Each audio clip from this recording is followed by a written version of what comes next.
You're listening to the Jan Price Show, all about movies. And today, my guest is writer director Michael Maren. And we're going to be talking about his new film entitled A Little White Lie that stars Michael Shannon, Kate Hudson, Don Johnson, and many other wonderful actors. It's a fun film, Michael.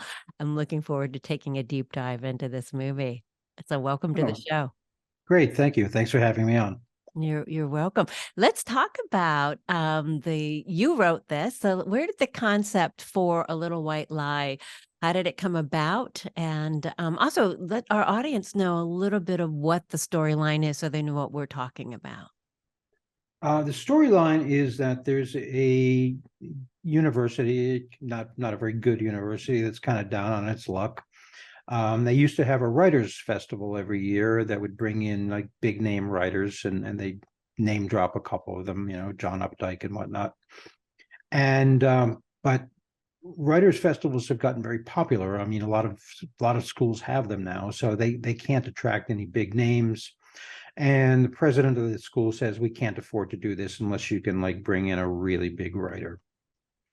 And there's this really big writer named Shriver who 20 years earlier had published this massive book that everybody bought, but did not necessarily read. We know those books. Yes. And then he disappeared from the scene, and no one knows where he is or whatever happened to him. And Kate Hudson plays the chairperson of the festival, and she thinks she's figured out where he is, and she sends him an invitation to join to deliver the keynote address at the festival. Unfortunately, the letter goes to somebody who's never read a book in his life, isn't very much interested in things. But he accepts the invitation everywhere anyway. That's Michael Shannon. And he shows up at this festival. And then, of course, it's Kate Hudson. So he kind of feels a responsibility to not screw things up. And we don't want him to get caught. No, it's a well, obviously everybody's, I'm sure, and I think you even allude to this in the film too, is a JD Salinger character after he kind of disappeared also. So where'd you get the inspiration for this? Well, it actually comes from a book called Shriver. That's the title of the book. I hadn't heard of the book, but I walked into I go to bookstores. That's my thing. If I land in any city, any town, anywhere, the first thing I do is I check out the bookstores. And so I was in Lenox, Massachusetts, which is a very small town, and there's a bookstore there called The Bookstore. And Chris Belden was reading from this novel, Shriver. And he read the first chapter, and I thought it was really an intriguing, that sets up the whole concept. The part about the school and some of that I added to it, obviously, but the concept is there about the mistaken identity. And I thought, I just wrapped a film that I directed called A Short History of Decay. And I thought, wow, this would be really interesting. So I bought a copy of the book at the cash register, got in the line with everybody else to get the book signed. And I laid it down there and I said, I'm going to make a movie out of this. Sign away the rights. Instead of signing just your name, sign the rights in the title page of the book. And I gave him $1. And that's how it started. Obviously, we there were lawyers involved after that, and things got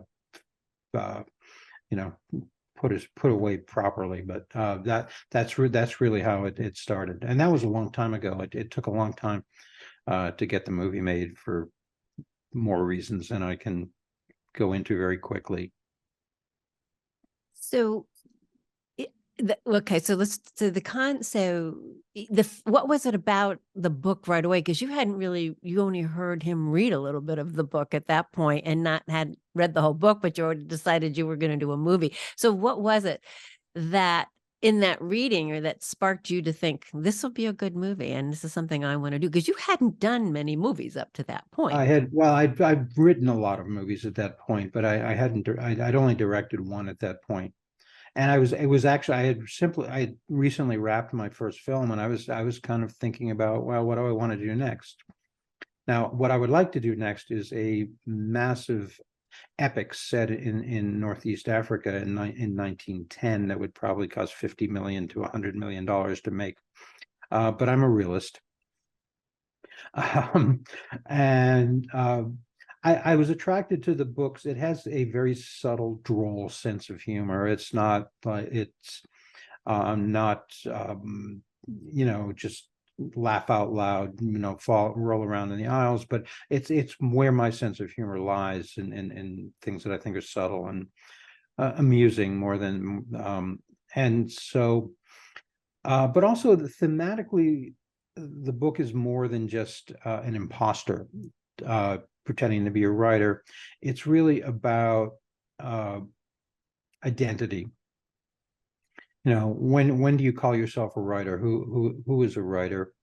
And the idea of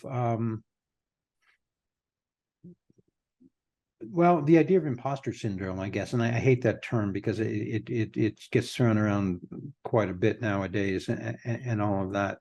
But I think it's probably something more akin to a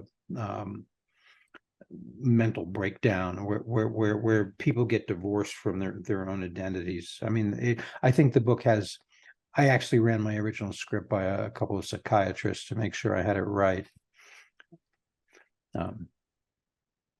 And they thought you did, obviously. Yeah, I made a few changes based on that, but yes. Yeah, it's what it is. Dissociative behavior, I believe, is the psychiatric term for what we're talking about here. And so, yeah, I mean, I think that it's a situation that I think a lot of people relate to. I think it's why Michael Shannon wanted to play the role. I think a lot of actors related to the idea of imposter syndrome, and I did too. I think that I remember I published my first book in 1997, and I remember going and speaking in front of a large audience for the first time, and then feeling like I wasn't the one standing on the stage. I was sitting in the audience looking at that guy and saying, like, who is he?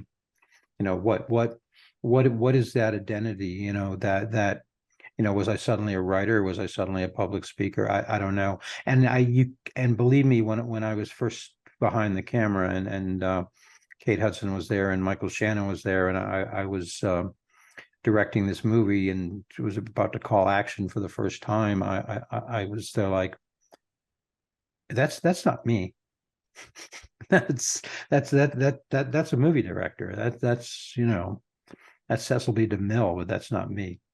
My father used to insult me by calling me Cecil B. DeMille, but that's a whole other story. But this is only the second film that you directed, correct? Yes, it is. Okay, Yeah. so, and there was a period, how many years in between the first and the It second? was 10 years. 10 years. Okay. Yeah. Go Well, ahead. not 10 years between directing. I think it was 8 years. We started shooting this film in 2020. But I need to back it up a little bit. We were ready to shoot at the end of 2018. And Michael was attached, and I had a window, and we had prepped the film in Savannah, Georgia, and there was a holdup in it. And during the producers thing, finances, that stuff that's the normal movie junk. Mm-hmm. And during that period, I was diagnosed with cancer, and a fairly serious cancer, and I lost a year to chemo and surgeries and a lot of other stuff.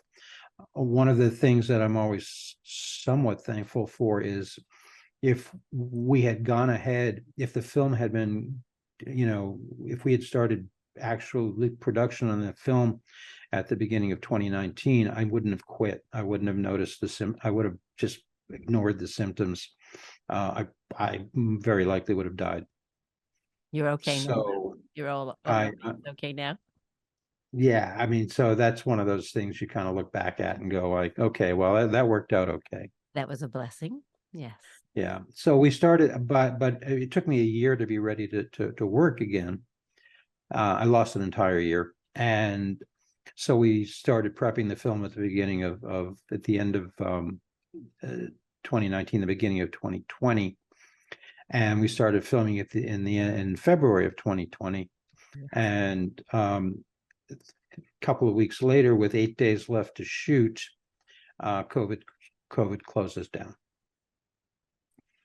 And it took 400 days want to bring to clear COVID for people to kind of start making films again, and then when that was starting to happen, we had to get this cast back together.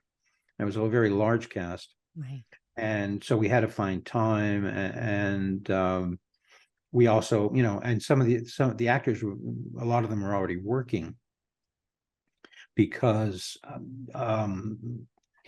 bigger productions. Zach Braff was doing something at Disney, and Disney had the money and the time to shoot on a soundstage and to isolate people and all of that. We're a small independent film, really, and so that we couldn't move everybody to an island and fly everybody there in the crew and isolate everybody. So we had to wait until we could do a little bit longer, and then we had to get everybody. Find a time where we could get everybody there.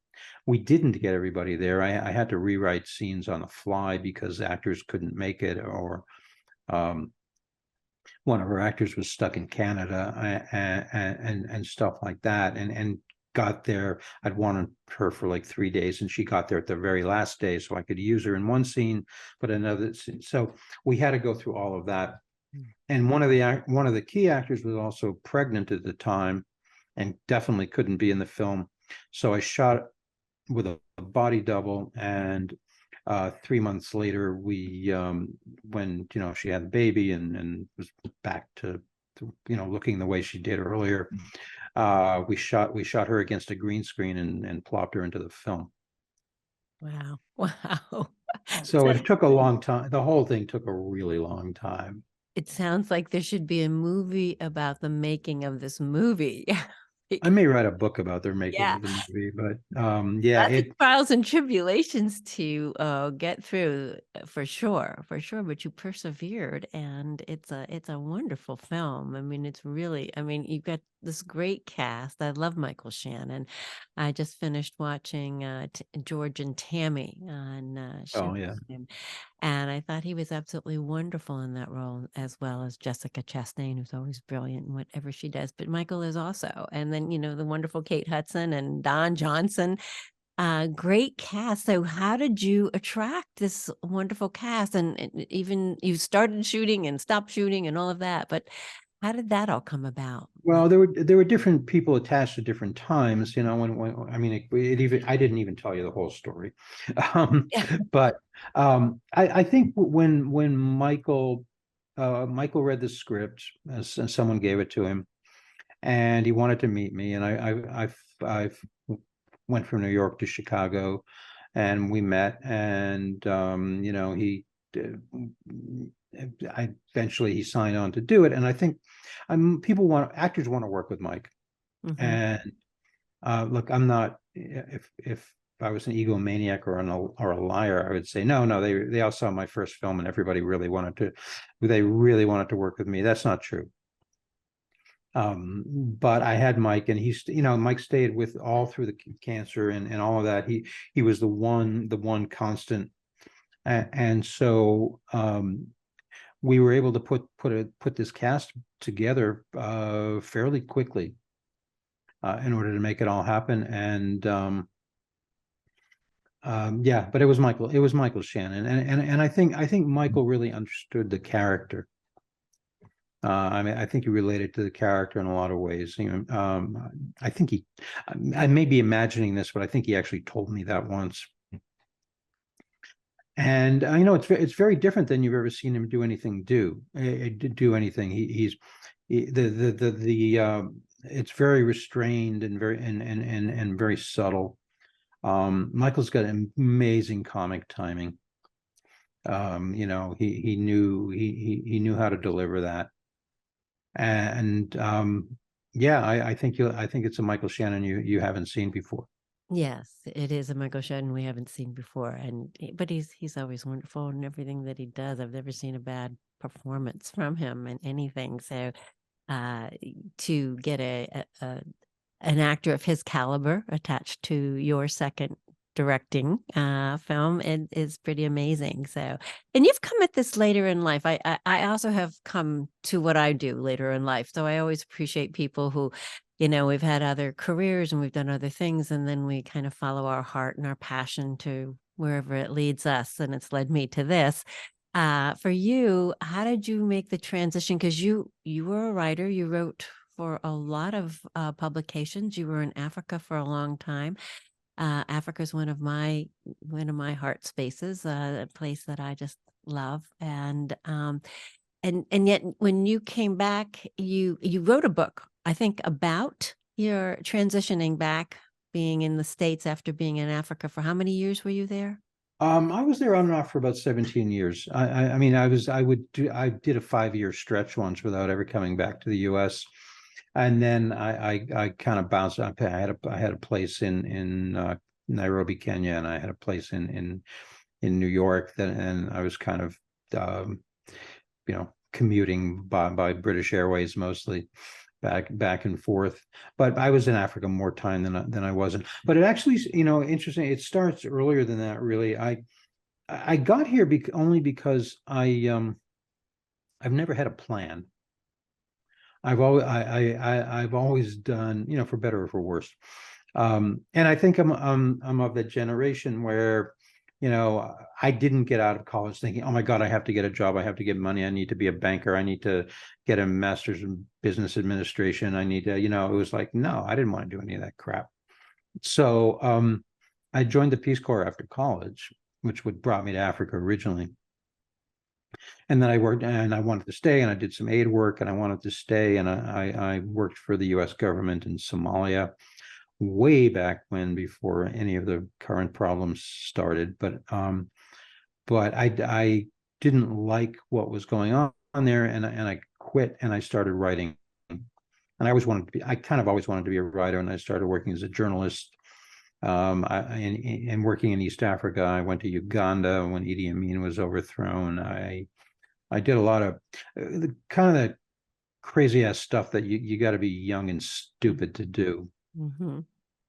And then I was in Somalia during the worst of the fighting, and during a time when a lot of journalists were murdered there, and I was kind of about to turn 40 at that time, and decided that maybe I've had enough, and I came back, got married, and started. And I wrote a book about Somalia, is what I did then, and that book was optioned for film, and I was lucky enough to get hired to write the script, and that kind of got me going down the movie hole. And I wrote a bunch of scripts and sold a bunch of scripts over the years.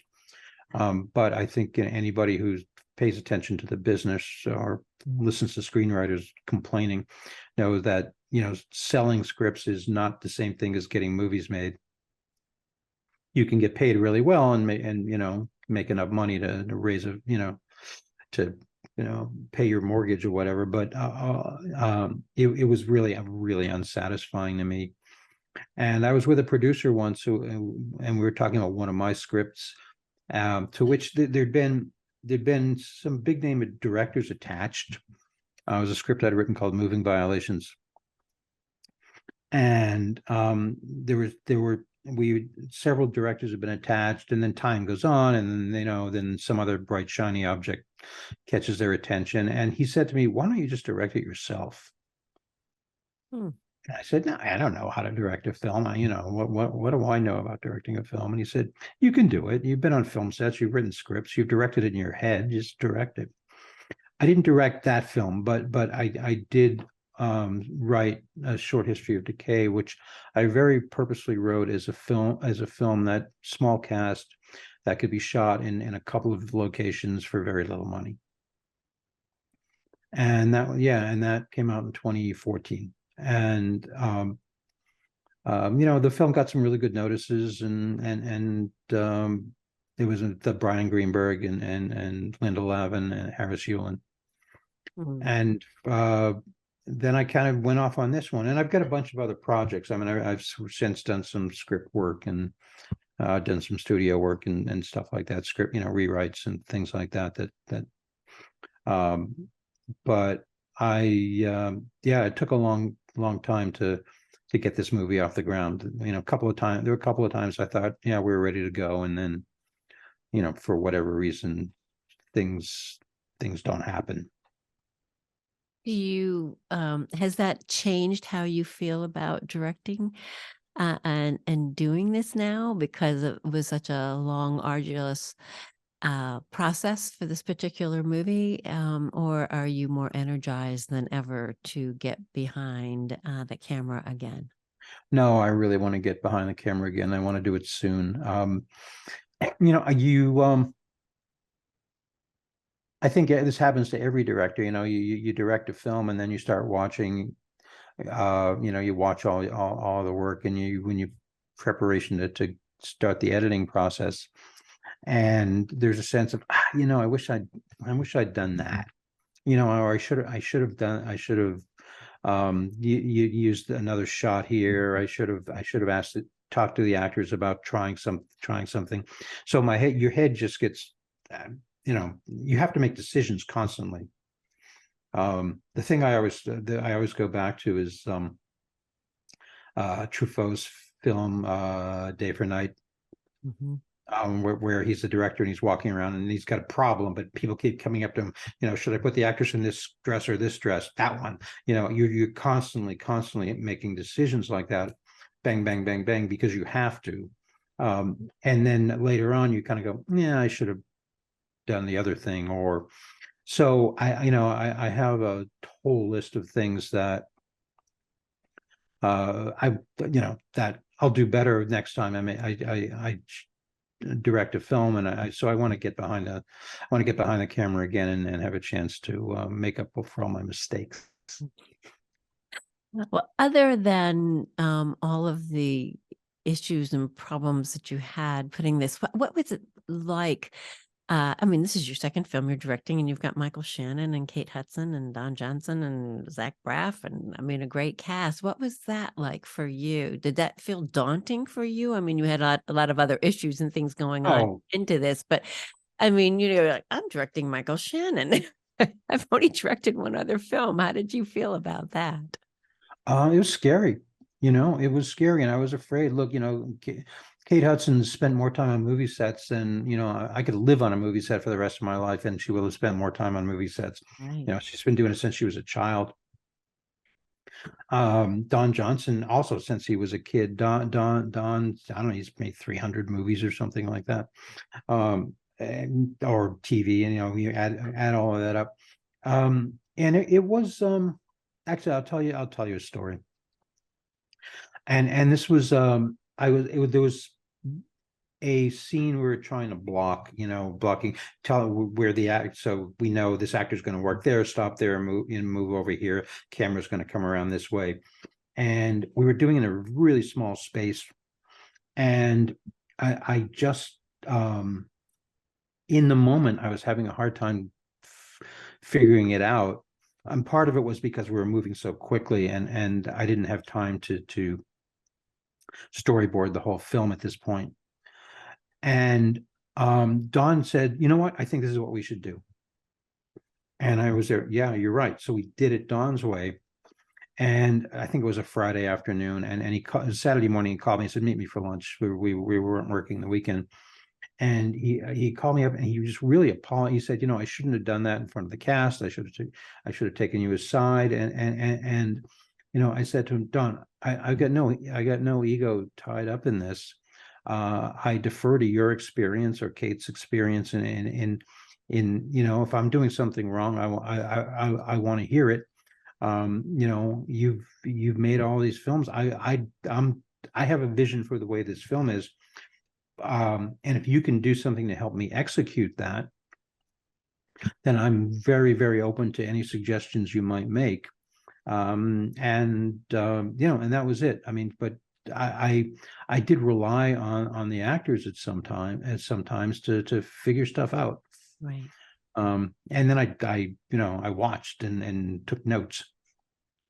Yeah. Well, it is a highly entertaining film. I mean, it keeps you guessing, and I like that, you know, and it's just it's fun, it's interesting, it's got lots of intrigue in it and great cast, and I just wish you much success with The Little White Lie. Where can people see this film, Michael? Well, right now it's playing theaters, but I think mostly it's gonna go to VOD. If you have Apple right now and you type in Little White Lie, it'll pop up and you can buy it or rent it. It'll be available tomorrow or probably at midnight tonight. So I think VOD is probably the way to go unless you live in. Oh, there's a list of it's playing in Chicago, it's playing in Minneapolis, it's playing in New York. It's playing in Phoenix, in People Los can find it. Angeles. It's all over. Well, I wish you It's much. around right now, yeah, but It's it's probably only around. going to play for And a it's couple of highly weeks. worth going to see, everyone. Highly worth renting it if it's on VOD. And certainly if you can find it in a theater near you, I highly recommend it. It's a fun film. It's a great, you know, great cast. It is. It keeps you guessing. It's a really good story. It truly is a good story. Well, Michael, thank you so much for being on the show, and I wish you much success. Thank you, Jan. Great talking to you. You too. Thank you. Bye. Bye.